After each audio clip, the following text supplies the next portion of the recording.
it's important when the graphic goes up. Yeah, I didn't let the whole thing play because it's 10 seconds and we're already a minute and 18 seconds into the show. We haven't talked about the fact that it is now officially out there in the public. KeAndre Lambert-Smith has not been with the Penn State football team this week heading into the Blue-White game. So, guys, we've been talking about this over at the Blue-White Illustrated message board for about a week. Nate, you and I were talking about this. This week. 4 days. 4 days. It's a work week. 3 days and 3 shows in 3 days. That'll get to you. Yeah. My brain has been on a spin cycle this week with all the things we've been doing. But Nate, this is big news for Penn State. So let's talk about the situation with KeAndre and how this has all evolved and what you know through your reporting of this particular situation. Yeah, I think important to note, not in the transfer portal as of yet, as far as we know, right, has not officially made that step, but some background information. I think maybe Monday I was, kind of alerted to his locker looking a little light. All the stuff was gone. And so that was, as these things go in the reporting world, maybe a little bit of a smoke signal, right? Indicating that something was amiss with KeAndre Lambert-Smith. So that means on Tuesday, when we were at open practice, Fitz, we were there, and KeAndre was not. So you put the pieces together, and now we're here at this situation. I guess what's your view of this late-breaking development? The transfer portal opens next week, I believe on the 15th? Yeah, the transfer portal opens on the 16th, so it'll be an opportunity for non-graduate transfers. Actually, everybody can go in basically at that point. From my understanding, he's supposed to finish up this spring. So is that a situation where he goes in right away? I don't know.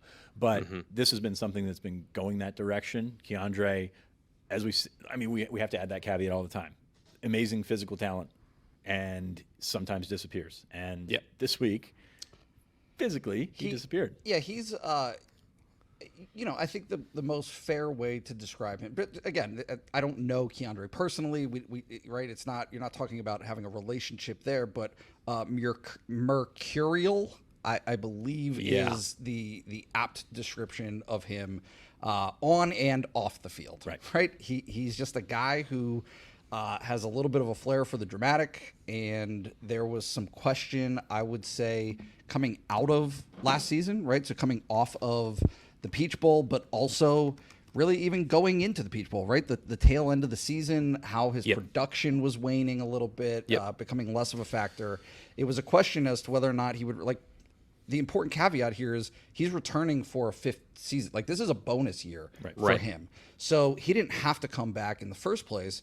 But, things kind of dragged out a little bit. You get into, I want to call it mid-January, maybe, when he made an announcement with Happy Valley United that he was coming back.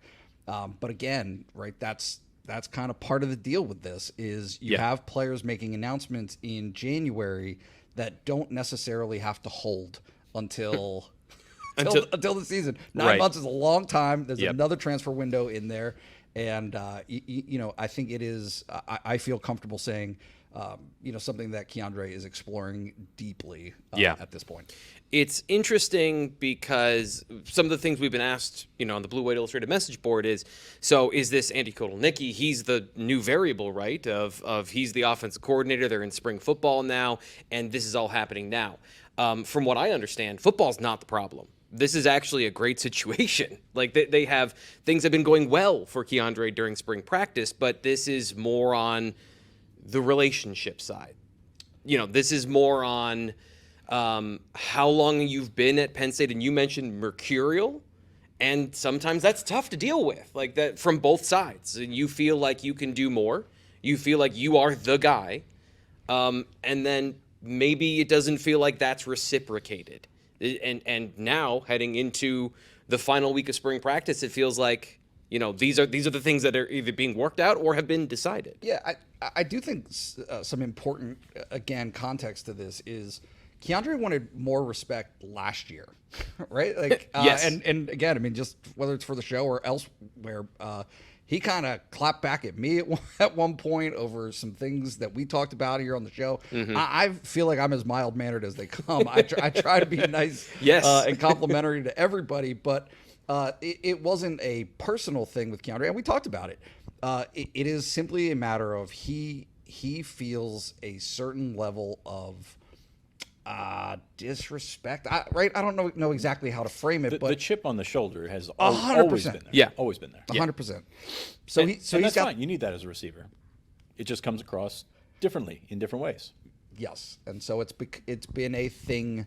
Really, if we're being honest, throughout his career at Penn State, where it's been a constant game of figuring out when that switch is going to happen, when he has confidence in himself and doesn't necessarily see it as the world disrespecting him. Yeah, right? it's not us against them. Sometimes it feels like it's the world against KeAndre from that particular conversation, especially when now you're folding in NIL and prestige and some of those personality things of, am I being treated like the leader in the room? How can I be the leader in the room if I don't, that perceived feeling isn't there? This is also program wide, right? Like it's not limited to KeAndre. This was one of the byproducts and things that we understood were going to happen. The unintended consequences, as James Franklin likes to say sometimes, the unintended consequences of NIL is you've got a locker room culture where you are trying so hard to control it and to make sure that everybody feels like things are an even playing field. And on the backside of it, sometimes there are needs that you need to go out there and get in the transfer portal, or elsewise, right? Where people are going to have those conversations in the locker room about, oh, hey, what are you getting? Right? What do I get? Right. Where does this pecking order stand? And again, nobody anywhere feels like they get enough.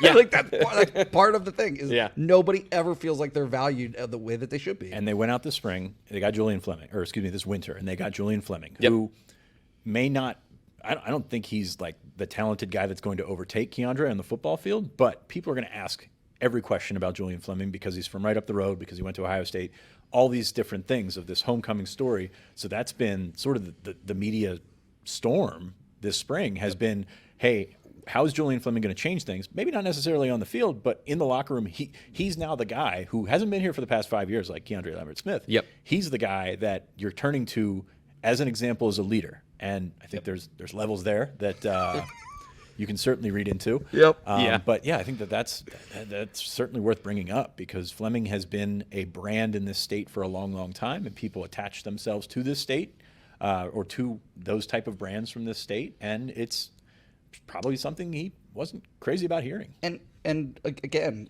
when James Franklin has been asked about the receivers, it's not as though the receivers as a whole that anyone felt like this was a resolved issue, right? Yeah. Right. The receivers they have had that chip, collectively have had a chip on their shoulder.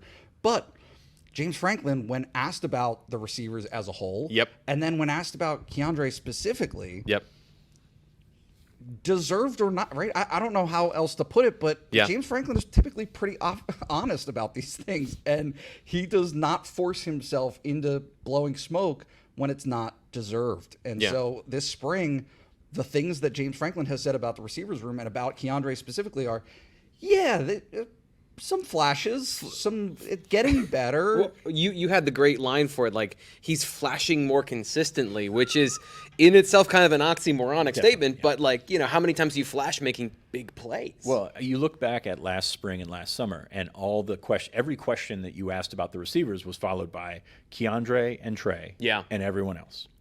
This spring, it's been everyone basically, and not necessarily in like everyone standing out, but like everyone's lumped together, waiting for somebody to jump ahead, waiting for somebody to come out and be the alpha, if you will.